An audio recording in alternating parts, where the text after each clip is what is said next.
Amén, hermanos. Gracias a Dios por este día, hermanos, por este día de victoria, hermanos, y por este servicio que estamos teniendo recordando la resurrección de nuestro Señor Jesucristo. Vamos a tomar nuestras Biblias, hermanos, por favor, con nuestra mano derecha, y vamos a repetir nuestro pacto de compromiso con la palabra del Señor, que dice: esta es mi Biblia. Soy todo lo que dice que soy, tengo todo lo que dice que tengo, y puedo hacer todo lo que dice que puedo hacer. Hoy recibiré la palabra de Dios. Confieso que mi mente está abierta y mi corazón está receptivo. Nunca más seré igual. Estoy a punto de recibir la incorruptible, indestructible, siempre viva semilla de la palabra de Dios.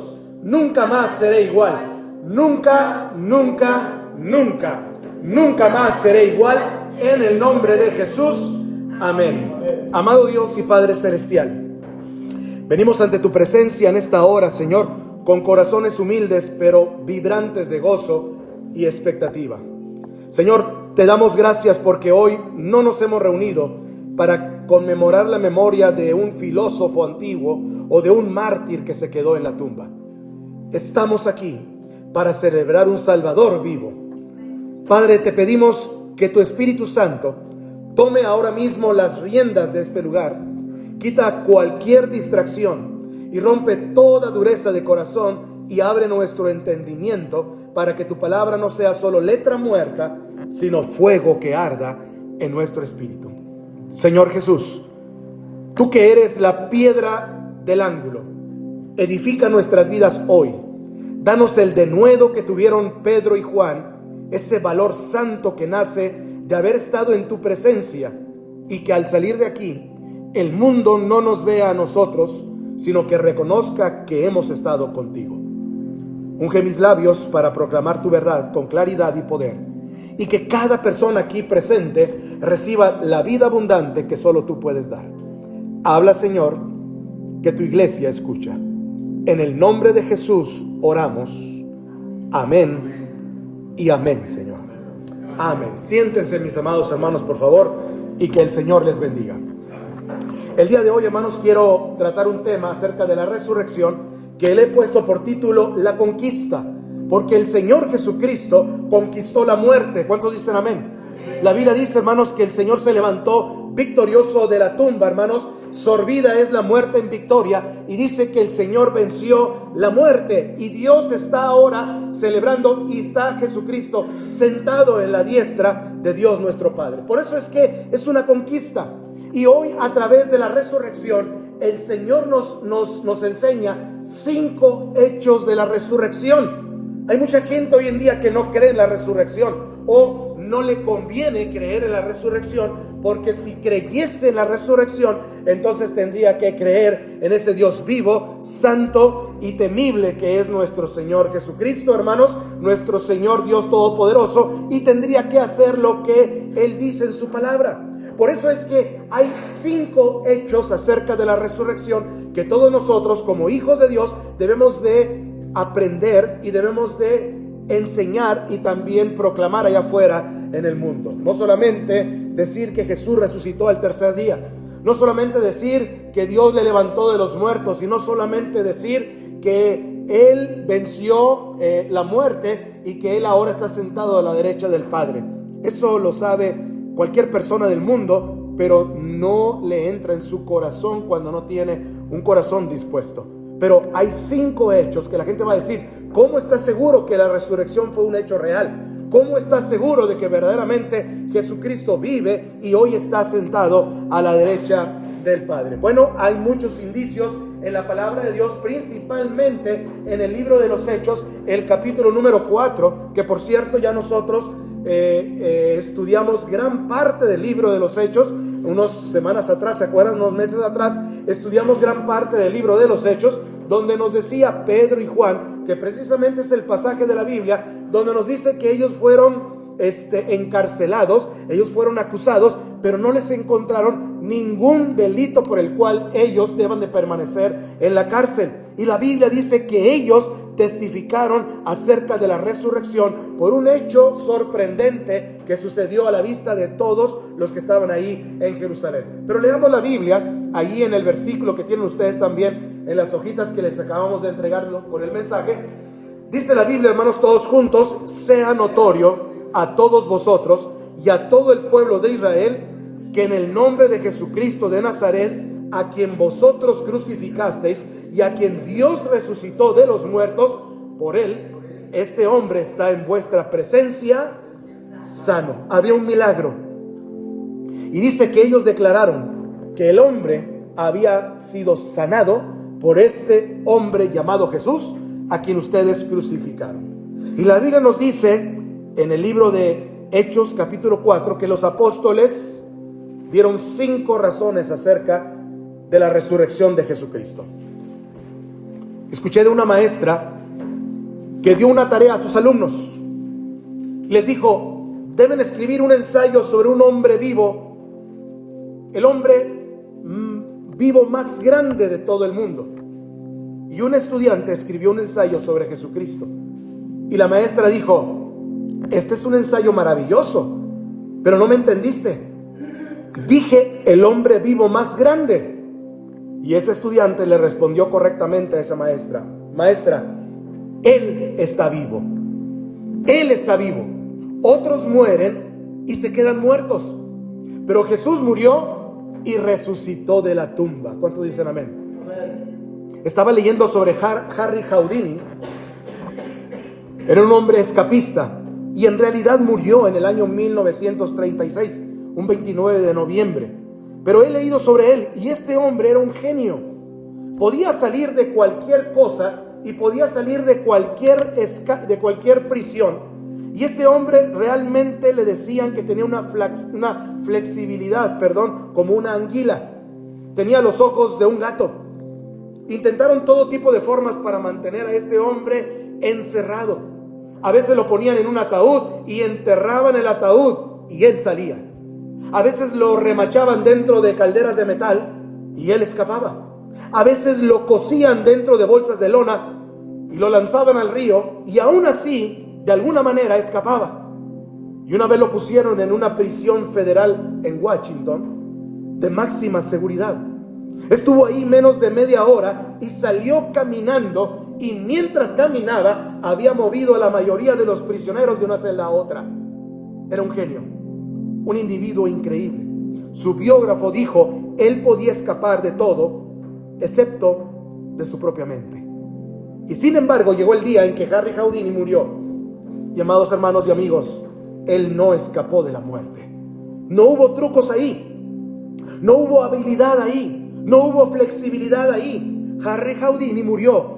Pero mis amados hermanos, quiero decirles que hubo otro hombre que también murió, y su nombre era Jesús, y él realizó el gran escape. Jesús salió de esa tumba vacía, la dejó vacía, y resucitó. Y ahora quiero que pensemos en algunas cosas que son verdad, porque él resucitó. Cristo Jesús resucitó, y vamos a ver 5 hechos de la resurrección de nuestro Señor Jesucristo, que nos dio, ¿verdad?, el ejemplo acerca de todas estas cosas que vamos a ver el día de hoy. Y usted va a encontrar aquí en el capítulo 4 del libro de los Hechos las 5 cosas que vamos a mencionar el día de hoy. Y vamos a comenzar en el versículo 1. Ayúdame a leerlo todos juntos. Dice: hablando ellos al pueblo, vinieron sobre ellos los sacerdotes con el jefe de la guardia del templo y los saduceos, resentidos de que enseñasen al pueblo y anunciasen en Jesús la resurrección de los muertos. ¿Se fijan cuál era el ambiente, el contexto antes de que ellos estaban ahí testificando? Dice claramente, hermanos, que los saduceos estaban resentidos de que enseñasen al pueblo, ¿qué cosa, hermanos? La resurrección de nuestro Señor Jesucristo de entre los muertos. Ese es el verdadero evangelio. Ese es el verdadero propósito. Esa es nuestra verdadera conversación. Ese es nuestro verdadero triunfo. El poder decirle a toda la gente que Jesucristo se levantó de la tumba victorioso. Y la gente no va a querer escuchar acerca de la resurrección. La gente no va a querer escuchar acerca de la historia más grande jamás contada, que es la historia de la resurrección del Señor Jesucristo. Pero vayamos más adelante. ¿Cuál es el primer hecho de por qué Él vive? Bueno, el primer hecho, hermanos, apunten ahí por favor ustedes ahí en sus bosquejos que tienen ahora. Su persecución continúa. Su persecución, hermanos, continúa. Este es el primer hecho. ¿Por qué es perseguida la iglesia de Cristo si la resurrección es un mito? No tiene sentido, ¿verdad? Si fuera un mito la resurrección, si fuera una historia de la escuela dominical nada más, si fuera una historia universal, si fuera una historia mitológica, entonces ¿por qué la persecución continúa? ¿Por qué persiguen a la iglesia? ¿Por qué persiguen a los cristianos? ¿Por qué persiguen a su familia y a mi familia? ¿Por qué nos expulsan de comunidades como en los desplazados del sur del país y en otros países del mundo? ¿Por qué persiguen a los cristianos que predican este evangelio? ¿Sabía usted que porque Jesucristo está vivo, todavía sigue siendo perseguido Jesucristo? Ahora, aquí estamos en el capítulo 4 del libro de los Hechos, y estas personas estaban resentidas de que Jesús sea predicado, de que Él esté vivo de entre los muertos. Y usted se dará cuenta de que fueron los apóstoles quienes fueron perseguidos, pero en el sentido más real era al Señor Jesucristo a quien estaban persiguiendo. Ahora, la razón por la que los apóstoles estaban siendo perseguidos es que habían hecho un milagro. Ya lo vimos en un versículo anterior. Pero mire muy cuidadosamente, mire el capítulo 3, vamos a ir un poquito más atrás, en el versículo 12, porque aquí en este versículo, aquí está, de hecho, aquí lo tenemos nosotros, este versículo, Pedro se niega a tomar el crédito por el milagro.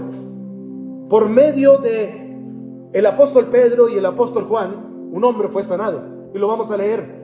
Pero Pedro dijo: no soy yo el que tengo el mérito del milagro. Y veamos qué fue lo que dijo Pedro. Ayúdenme, dice: viendo esto, Pedro respondió al pueblo: varones israelitas, ¿por qué os maravilláis de esto? ¿O por qué ponéis los ojos en nosotros, como si por nuestro propio poder o piedad hubiésemos hecho andar a este?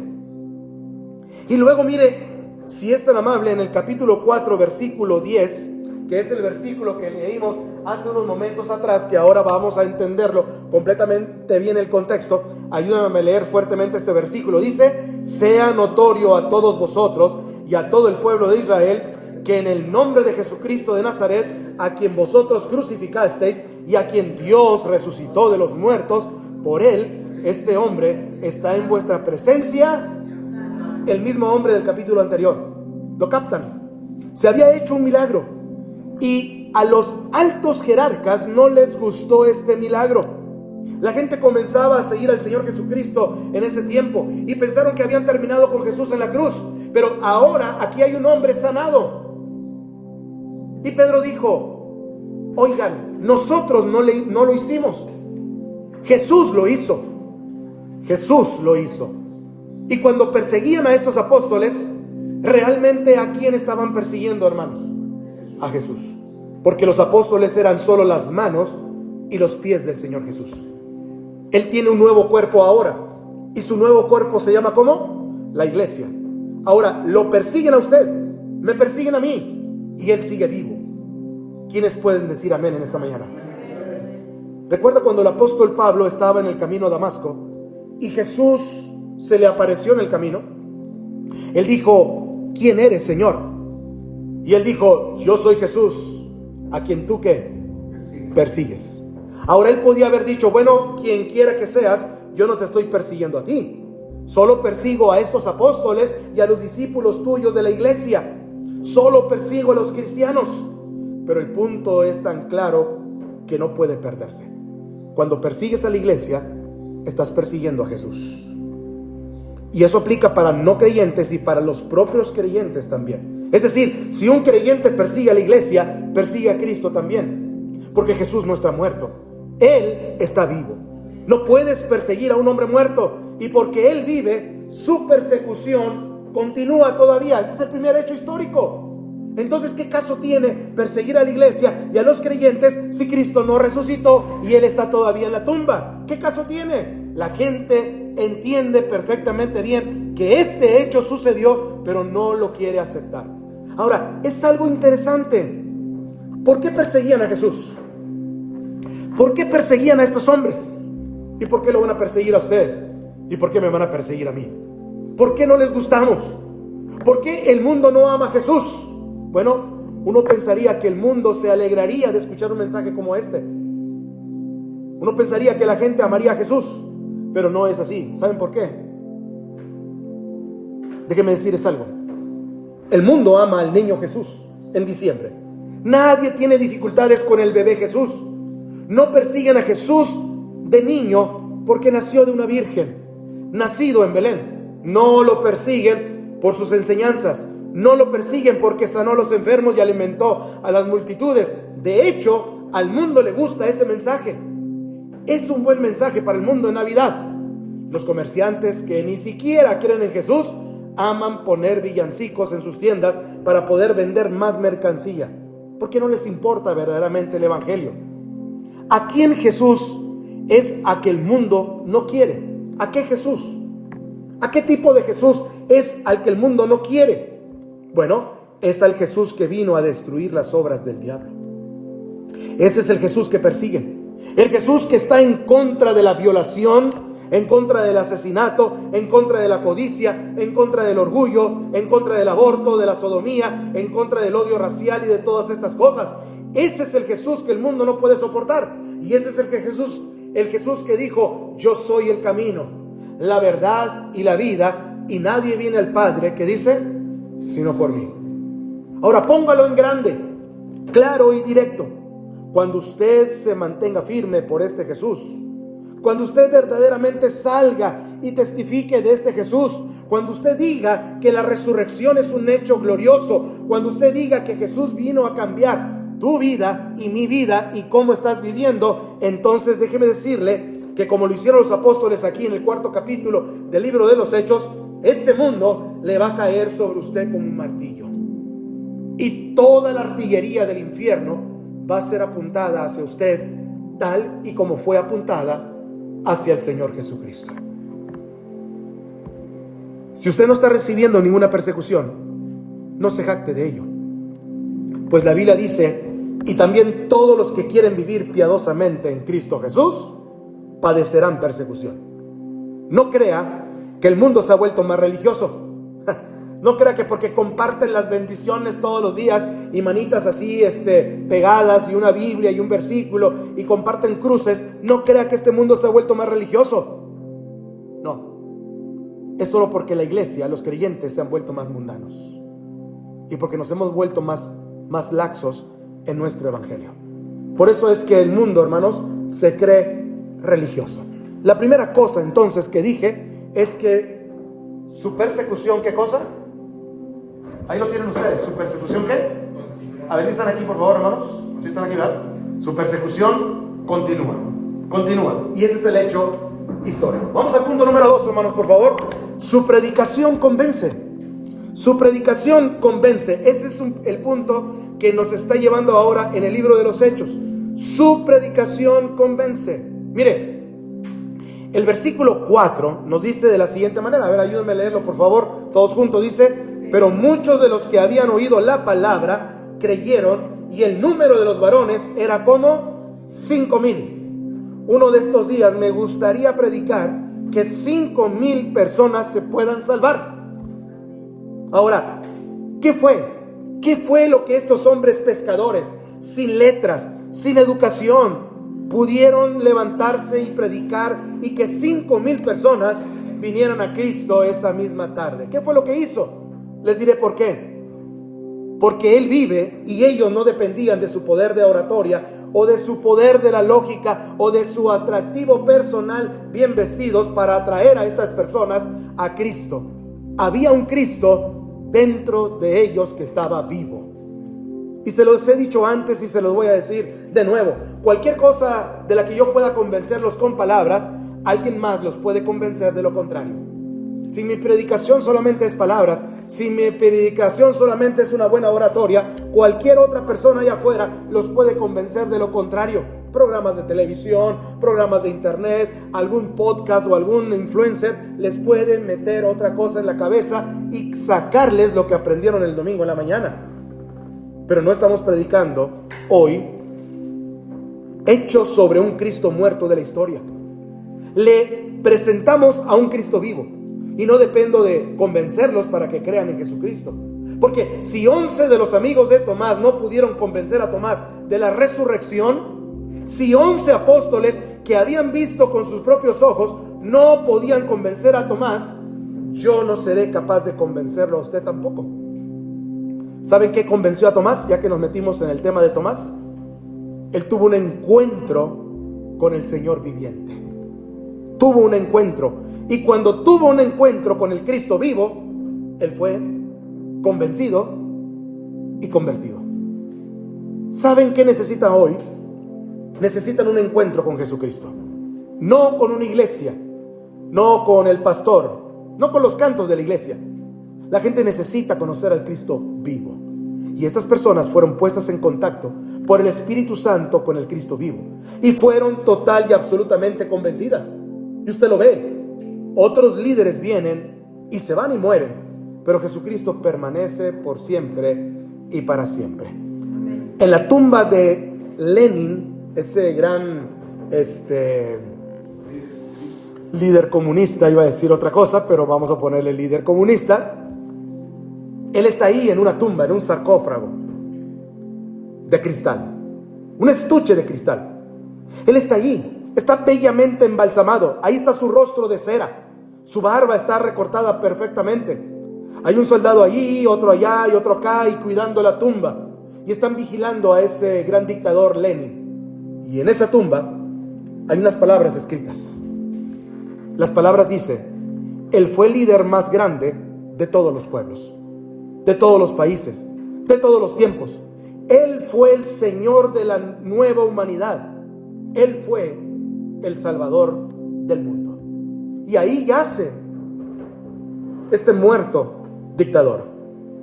Él fue el Salvador del mundo. Cuando usted lee estas palabras, siempre va a notar de todos los que murieron y fueron disque mártires y fueron disque salvadores, que está escrito en tiempo pasado.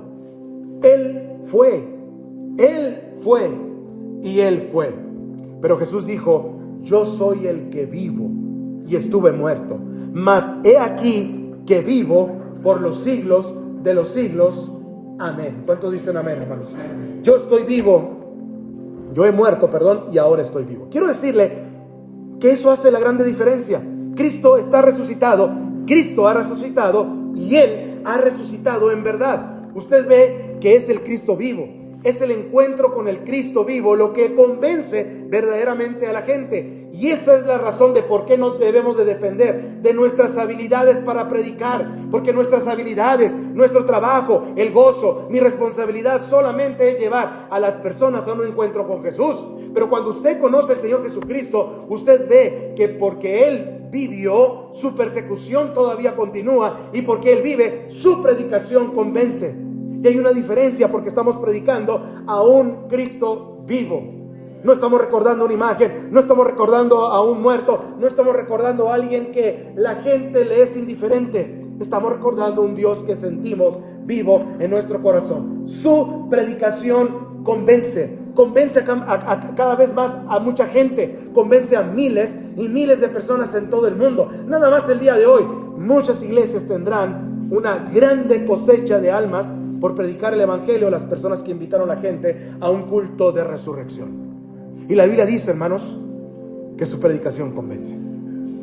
Ese es el segundo hecho todavía. Si la predicación, si Jesucristo no hubiese resucitado, vana sería nuestra predicación. La predicación no convencería y el cristianismo se vendría abajo y seríamos un grupo mucho más reducido de lo que ahora las iglesias en todo el mundo son. Pero el grupo está creciendo, la iglesia está creciendo y los fieles están testificando de Jesucristo. Número 3, vamos para allá por favor rápidamente. Número 3, póngale ahí por favor. Su poder confronta. Su poder confronta. Aquí hay una tercera cosa que usted vea. No solo su persecución continúa, no solo su predicación convence, sino que su poder confronta a este mundo. Su poder confronta. Vea lo que dice el versículo 5, hermanos, está muy chiquitito aquí, pero ustedes lo tienen ahí en sus hojitas, si quieren leerlo por favor también, o si alcanzan a leerlo, ayúdenme aquí a leerlo. Dice: aconteció al día siguiente que se reunieron en Jerusalén los gobernantes, los ancianos y los escribas y el sumo sacerdote Anás y Caifás y Juan y Alejandro y todos los que eran de la familia de los sumos sacerdotes. Fíjense, y poniéndoles en medio, esto es a los apóstoles, les preguntaron: ¿con qué potestad todos o en qué nombre habéis hecho vosotros esto? Entonces Pedro, lleno del Espíritu Santo, les dijo: varones gobernantes del pueblo y ancianos de Israel, si hoy se nos interroga acerca del beneficio hecho a un hombre enfermo, de qué manera éste haya sido sanado, sea notorio a todos vosotros y a todo el pueblo de Israel, que en el nombre de Jesucristo de Nazaret, a quien vosotros crucificasteis y a quien Dios resucitó de los muertos, por él este hombre está en vuestra presencia sano. Este Jesús es la piedra reprobada por vosotros los edificadores, la cual ha venido a ser cabeza del ángulo. La cual ha venido a ser cabeza del ángulo. Hermanos, su poder todavía confronta a este mundo. Tenían un hombre que había sido sanado. Allí estaba el poder de Cristo vivo y fueron confrontados por él. No podían creer lo que ese hombre, que tenía, ¿cuántos años dice la escritura, hermanos? 40 años tenía enfermo este hombre. No podían creer lo que ahora estaba sano, de pie, en sus 5 sentidos, después de haber orado por él y de haber creído en la resurrección de Jesucristo. Lo pusieron en esa tumba a Jesús. Lo pusieron, le pusieron un sello y dijeron: Jesús está acabado. Pero no estaba acabado. Consumado era el plan de la salvación, nada más. Pero ellos dijeron: si eres el Hijo de Dios, desciende de la cruz. Y esa era la pregunta equivocada. Debieron de haber ido a la tumba y decir: si eres el Hijo de Dios, sal. Sal. Él demostró ser el Hijo de Dios con el poder de la resurrección, hermanos, de entre los muertos. Ahora, la Biblia dice que Él sigue vivo. Y Él anda en todas partes del mundo y en el cielo. Y ellos pensaron: hemos terminado con Él. Pero Pedro dijo: ustedes lo crucificaron, pero es el mismo que ustedes crucificaron, a este mismo que ustedes crucificaron, a quien acaba de sanar a este hombre. Y ahora son confrontados con el poder del Cristo vivo. Y también lo es usted en el mundo. Y también lo soy yo en el mundo. Porque hoy hay un mundo escéptico. Y quiero decirle que hay cosas sucediendo en este mundo hoy, que están siendo hechas por la mano de Jesús sin que nosotros nos demos cuenta. Y usted y yo no podemos negarlo. Lo desafío a mirar la evidencia. Lo desafío a mirar la evidencia de lo que el Señor y Salvador Jesucristo está haciendo hoy en nuestras comunidades, en la gente, para presentar el Evangelio de Cristo. Si usted y yo creemos en este libro que es la Biblia, y citamos este libro, y creemos que este libro es la palabra de Dios inspirado por Él, pues Pedro usó una ilustración maravillosa que todos conocían en ese entonces. Pedro habló de una piedra, que por cierto aquí está. Pedro habló de una piedra. Y habló de una piedra que era la piedra del ángulo. El versículo 11 de ese mismo capítulo de Hechos 4, Pedro dijo: este Jesús es la piedra ¿qué? Reprobada por vosotros, los edificadores, la cual ha venido a ser cabeza del ángulo. Ahora, esta era una historia, hermanos, que todo el mundo conocía. Y les voy a decir por qué. En un monte, allá arriba, era un monte que se llamaba el Monte Moriah, donde estaba la cruz y donde el templo fue construido, el templo antiguo. La cruz a un lado del Monte Moriah y el templo construido justo en la cima. Allí hoy está el domo de la roca, le dicen. Pero Salomón construyó su templo ahí. Y Salomón, el hijo de David, cuando quiso que el templo fuera construido, dijo que el templo debería de construirse sin ruido de cincel. O sea, que ahí no iban a estar martillando en el templo porque era sagrado. Así que trajeron las piedras y cortaron las piedras para el templo de una gran cantera de roca que estaba debajo del monte del templo. Aquí abajo en la cantera hicieron todo. Y ellos estaban cortando milimétricamente las piedras del templo, y entonces estaban cincelando estas piedras masivas para el templo. Las cortaron exactamente a la medida. Eran especificaciones exactas, y esas especificaciones fueron escritas. Y así esas piedras fueron subidas al monte del templo para construir el templo de Salomón. Cada vez que necesitaban material, venían, bajaban, cincelaban, y entonces iban a la construcción y allá las ponían en el templo de Salomón. Y la tradición judía dice que hubo una piedra muy especial que fue embalada y enviada al monte del templo, y estaba allí en el patio de trabajo. Y los obreros tenían que seguir trabajando alrededor de ella. Ahí estaba la piedra. A veces tropezaban con ella y a veces decían: ¿por qué? ¿Qué está haciendo esta piedra aquí? Que nadie la utiliza. Supongo que tal vez se golpeaban las piernas con ella y finalmente no sabían qué era. Fue movida a un lado, dice la tradición, y finalmente simplemente cayó al arroyo, así como está esa piedra ahí ahorita.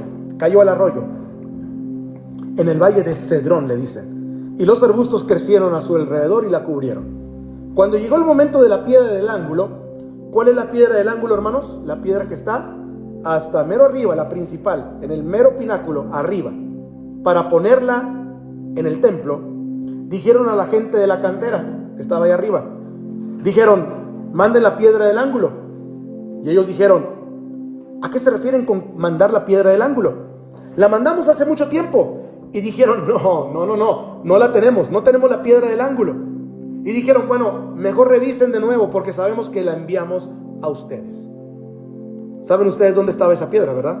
La piedra que los edificadores rechazaron, esa misma piedra vino a ser la cabeza del ángulo. Y tuvieron que bajar a los arbustos allá en el valle y subir esa piedra y entonces colocarla en su lugar. ¿Qué estaba haciendo Pedro en ese día después de la resurrección? Estaba diciendo: escuchen, señores, ustedes pensaron que habían terminado con él. Pensaron que lo habían arrojado del monte del templo hacia el valle, hacia abajo, y que lo habían rodado y que se habían olvidado de él.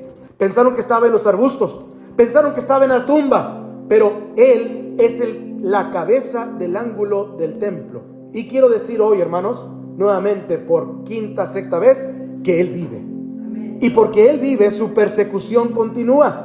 Su predicación nos convence y, hermanos, su poder confronta, porque él es un Cristo vivo y todavía está haciendo milagros en nuestros días. Por eso dice la palabra del Señor, hermanos, que en ningún otro hay salvación, ¿sí o no? Porque no hay otro nombre bajo el cielo dado a los hombres en que podamos ser, ¿qué cosa, hermanos? En que podamos ser nosotros salvos. No hay otro nombre debajo del cielo. Y ese es uno de los versículos más grandes de absolutamente toda la Biblia. Jesús no es un buen camino al cielo, no lo predique así. Jesús no es el mejor camino al cielo, tampoco lo predique así. Jesús es el único camino al cielo. Eso es lo que dice justamente aquí este versículo. Y si no le gusta a la gente, simplemente discutan con el Señor y digan: Señor, cometiste un error en la Biblia, y en ninguno otro hay salvación, porque no hay otro nombre bajo el cielo dado a los hombres en que podamos ser salvos. No el nombre de Buda, no el nombre de Confucio, no el nombre de inclusive Alá, el nombre de Jesús. No el nombre de Abraham, ni el nombre de Moisés, ni el nombre de ninguno de los grandes santos. Solamente hay un solo nombre, maravilloso nombre, y amamos ese nombre, y su poder nos confronta hoy, cada día, y todavía después de haberle recibido, su poder en la Biblia nos sigue confrontando como si fuera una espada, porque es una espada de doble filo que penetra hasta partir el alma. Su poder nos sigue confrontando. Vamos más adelante, número 4, por favor. Número 4, hermanos, su presencia nos constriñe. Su presencia nos constriñe todavía. Esta es la cuarta razón de los 5 hechos de la resurrección que quiero que usted note. No solamente su persecución continúa, número 1. Su predicación convence, número 2. No solo su poder confronta, porque todo esto porque Él vive, sino porque su presencia nos constriñe. ¿Qué significa que nos constriñe? Nos obliga. Su presencia nos constriñe. Vea lo que dice el versículo 3, ayúdenme a leerlo todos juntos. Dice: entonces viendo el denuedo de Pedro y de Juan, y sabiendo que eran hombres sin letras y del vulgo, se maravillaban y les reconocían que habían estado, ¿qué dice? Con Jesús. Habían estado con Jesús en su presencia. Ahora, ¿quiénes son? Pedro y Juan. Estos mismos apóstoles fueron los que leímos ahora en la lectura de introducción en Juan capítulo 20. Que por cierto, Juan estaba hablando en tercera persona. El discípulo a quien Jesús amaba. El discípulo a quien era más joven. Y él hablaba en tercera persona. No decía que era él mismo. El discípulo llegó primero porque era más joven y creyó. Pues este era Juan y era Pedro. Y Pedro no era conocido por su denuedo hace poco tiempo. Se había encogido ante una sirvienta que lo cuestionó, ¿se acuerdan? Había dicho que nunca había conocido a Jesús. Maldijo, juró, negó al Señor Jesús. Pero ahora había visto al Señor resucitado y él estaba constreñido. No estaba estreñido, como muchos están hoy, el día de hoy, ¿verdad? Parece que están compungidos, estreñidos y no sé qué pasa. No, estaba constreñido. No podían callarlo. Y usted los ve. Cuando está en la presencia del Señor Jesucristo, a usted se le nota y a mí se me nota que estamos viviendo en la presencia del Señor porque algo sucede. Así como Moisés subió al monte por las tablas y tuvo un encuentro personal con Dios y bajó. Dice que su rostro resplandecía y toda la gente sabía y reconocía que había estado con Dios. Cuando está en la presencia del Señor resucitado, tal como pone un hierro en el fuego y lo deja en el fuego, en poco tiempo esa pieza de hierro se pone al rojo vivo. Y no solo está el hierro en el fuego, sino que el fuego ahora se adhiere al hierro. Y cuando usted pasa tiempo con el Señor Jesús y va a ser tan denotado como estas personas, y su presencia está con él impactándole, lo obliga a tener una actitud diferente. Dice que entonces, viendo el denuedo de Pedro y de Juan, viendo el denuedo, ¿qué fue lo que los dejó atónitos? ¿Qué fue lo que causó que se maravillaran? Bueno, fue el denuedo de estos hombres verdaderamente. ¿Cómo es posible que sigan ustedes creyendo que ese hombre resucitó? Y Pedro y Juan decían: es que lo vimos. Y se le apareció a más de 500 personas también. Y su presencia está con nosotros. Fue el denuedo de estos hombres por el Señor Jesucristo. ¿Saben qué necesitamos en nuestra iglesia hoy? Necesitamos una epidemia de denuedo santo. ¿Y saben cómo vamos a conseguirlo? Pasando tiempo en la presencia de Jesús. Solamente. Cuando vieron que estos eran hombres sin letras y del vulgo, se maravillaron absolutamente y les reconocieron que habían estado con Jesús. Y lo que causó que se maravillaran, dice la Biblia, fue su denuedo, el denuedo de estos hombres al predicar la palabra de Dios. Ahora, ¿qué es el denuedo? ¿Qué es un denuedo santo? Bueno, no es arrogancia. Mucha gente cree que es arrogancia y no es así. El denuedo santo es un denuedo humilde, y esos hombres no eran para nada arrogantes, pero eran hombres denodados. No es confianza en sí mismo.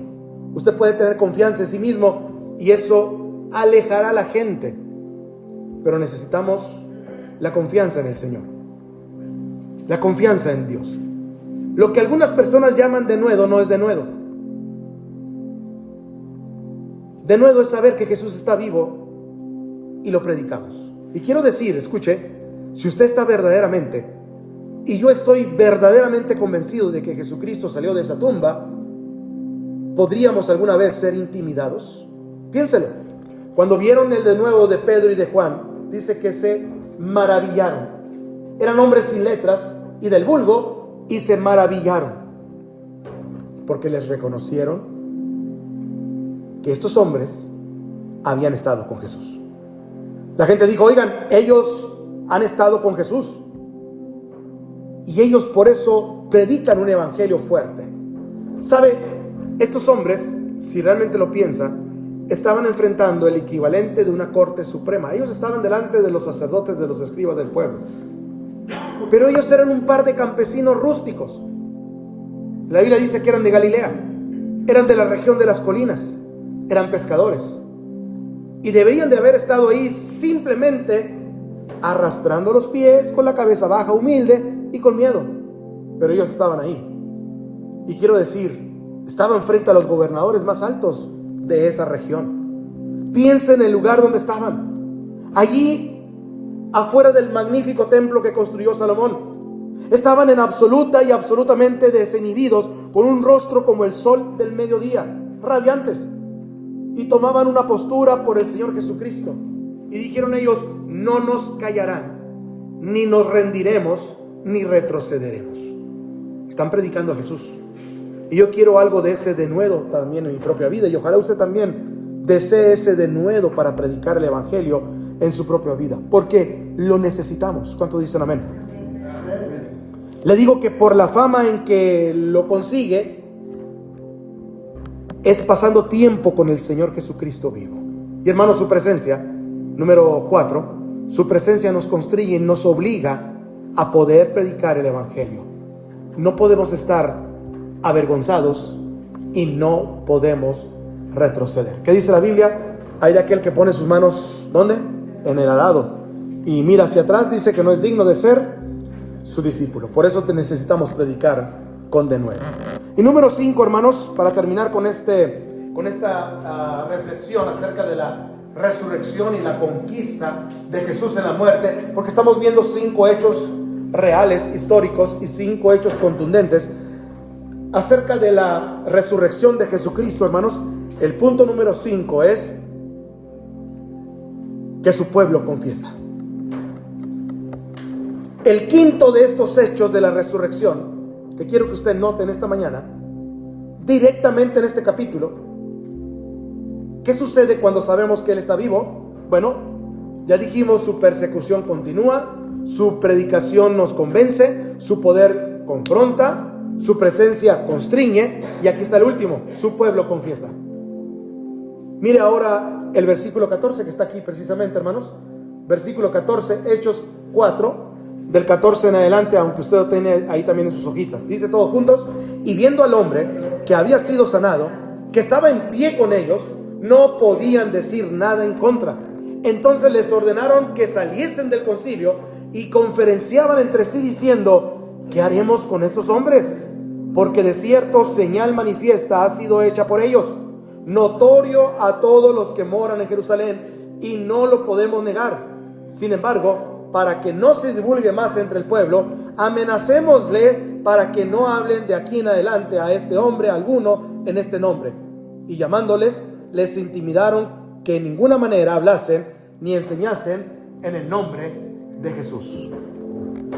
Eso es lo que está diciendo la Biblia aquí. Se terminaron convenciendo porque el pueblo confiesa.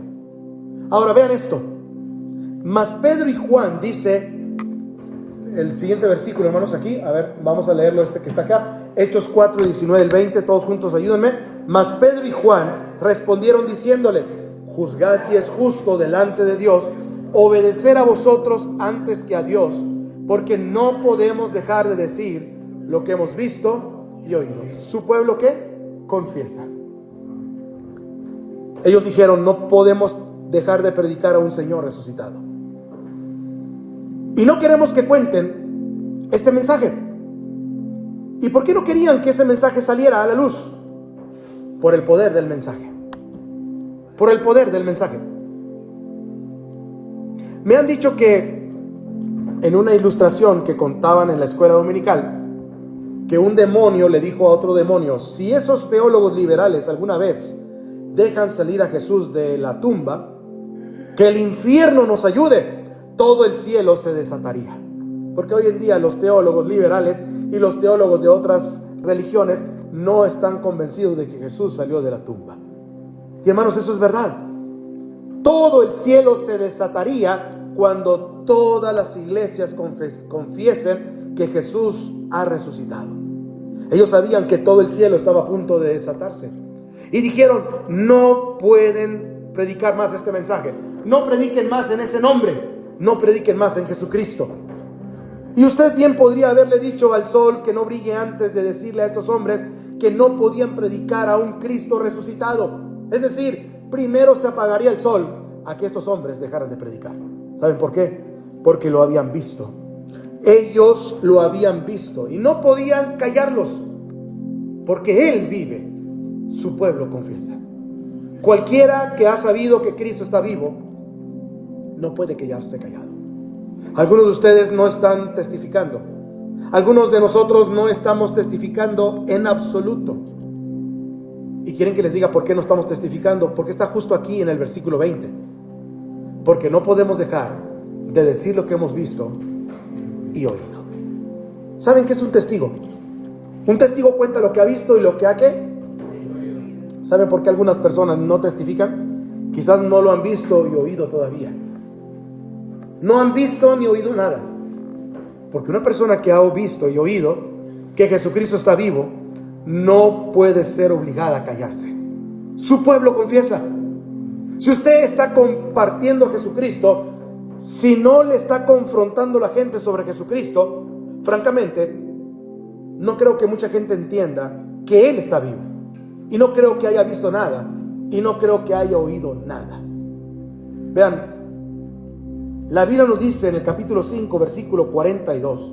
Si vamos más adelante, por favor, después de todo esto que se hizo. En la segunda parte de este capítulo, bueno, mejor dicho, en la segunda parte del siguiente capítulo, que es el capítulo 5, versículo 42, aquí está la forma en que la iglesia primitiva estaba trabajando. Ayúdenme a leerlo, dice, y todos los días en el templo y por las casas no cesaban de enseñar y predicar a Jesucristo. ¿Se fijan qué es lo que hacían? No hay mucha explicación, ¿verdad? Ellos tenían a un Cristo vivo y todos los días no cesaban. El evangelismo en el Nuevo Testamento no era una serie de reuniones de 8 días donde traían algún avivador o predicador evangelista a hacer una campaña. Ahora, no me opongo a eso, pero en el Nuevo Testamento eran los cristianos quienes estaban todos predicando y enseñando. ¿Saben por qué? Porque lo habían visto. Sabían que estaba vivo y no podían callarlos, porque su pueblo confiesa. La pregunta y la reflexión en esta mañana es: ¿le gustaría a usted confesarlo también? Necesitamos predicar más que Cristo ha resucitado, que Él ha resucitado en verdad. Y pongamos eso en nuestros corazones, hermanos. Pongamos eso en nuestra mente, porque Él está vivo. Y porque Él está vivo, dijimos, su persecución continuará todavía más. Todavía seremos perseguidos hasta el fin de los tiempos, antes de que Jesucristo decida venir. La gente todavía nos perseguirá, y la forma en que lo van a perseguir es persiguiéndolo a usted. Use esa persecución como una medalla de honor, porque Él está vivo. Su predicación convence todavía. No sienta que cuando enseña o predica o testifica dependa de usted. Lo que usted hace es llevarlos a un encuentro simplemente con el Cristo vivo. Es Jesús el que convence, hermanos. Su poder confronta. Su poder es real en el mundo hoy. Jesucristo todavía está vivo. ¿Cuántos dicen amén? Y bien, el Cristo que caminó por las orillas de Galilea está vivo a través de su nuevo cuerpo, que ahora se llama la iglesia. Hoy deseamos predicar. Su presencia nos constriñe. Quédese en la presencia de Jesús. Dedique tiempo. Así como estudia, así como trabaja, así como usted escucha algún mensaje o usted está estudiando algún curso, dedíquele tiempo también a Jesús, a estar en su presencia. Como cuando pone un hierro en el fuego y el fuego se mete dentro del hierro, sacamos eso y está ardiendo. Y habrá un denuedo santo en usted y en mí. Nos avergonzará del Señor Jesucristo. Y dijimos número 5, su pueblo confiesa. No podemos nada más que hablar y contar y predicar las cosas que hemos visto y que hemos oído. ¿Cómo termina toda esta historia y cómo termina todo esto? Bueno, permítame decirles que es el cristianismo del Nuevo Testamento. Es algo sobrenatural. No puede ser explicado y no puede ser negado. Y no será intimidado y no tiene que ser ignorado. Solamente los mismos creyentes podemos opacar el mensaje de nuestro Señor Jesucristo. Amados hermanos, Cristo vive. Y Cristo vive y ahora está sentado a la derecha del Padre. Y la pregunta que yo le hago a usted para concluir: ¿está usted listo para testificar de la resurrección de nuestro Señor Jesucristo?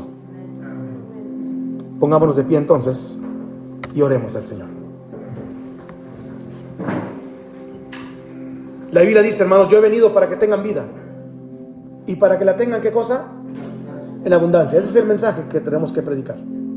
¿Cómo se obtiene esa vida? Bueno, el Señor resucitado la imparte cuando usted confía en Él. Y cuando la gente en el mundo confía en Él. La Biblia dice que si confesares con tu boca que Jesús es el Señor y creyeres en tu corazón que Dios le levantó de los muertos, serás salvo. Yo no sé quién más va a escuchar este mensaje aquí ahora. Lo comparto con mis contactos, mis amigos, las redes sociales, etc. Pero quiero decirle, si alguna persona escucha este mensaje completo, que usted puede recibir a Cristo en su corazón. Hoy, si usted aún no ha hecho ese maravilloso descubrimiento de Cristo en su corazón, déjeme guiarle en una oración, ahora mismo, donde usted puede invitar a Cristo en su corazón. Y quiero prometerle, bajo la autoridad de la palabra de Dios, que donde usted esté ahora mismo, Jesús, el Cristo vivo que está aquí hoy, entrará en su corazón y le perdonará, le limpiará y le salvará, si usted le invita a entrar sinceramente en su corazón. Vamos a orar y vamos a poner en manos de Dios este mensaje, para que otras personas también escuchen este mensaje y que puedan recibir a Cristo en su corazón. Querido Dios, sé que me amas y sé que quieres salvarme. Jesús, tú moriste para salvarme y prometiste salvarme si yo confiaba en ti. Yo confío en ti. Yo confío en ti. Creo que eres el Hijo de Dios. Creo que Dios te levantó de los muertos y te confieso como Señor. Confío en ti como Salvador. Entra en mi corazón. Perdona mi pecado. Sálvame, Señor Jesús. Sálvame hoy. No quiero morir en el infierno. No quiero vivir sin ti. Estoy harto del camino viejo. Te necesito, Dios mío. Sálvame, Señor Jesús.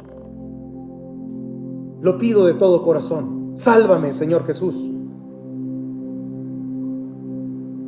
Te lo pido en el nombre de Jesús, Padre Santo. Y gracias por salvarme, Señor Jesús. No lo merezco, pero lo recibo por fe, como un niño. Eres ahora mi Señor y mi Salvador, mi Dios y mi amigo. Señor Jesús, porque moriste por mí, ayúdame a vivir para ti y a no avergonzarme de ti. Padre, te pido que cada hermano y cada hermana en esta congregación y cada joven pueda salir a testificar acerca de que Jesucristo está vivo.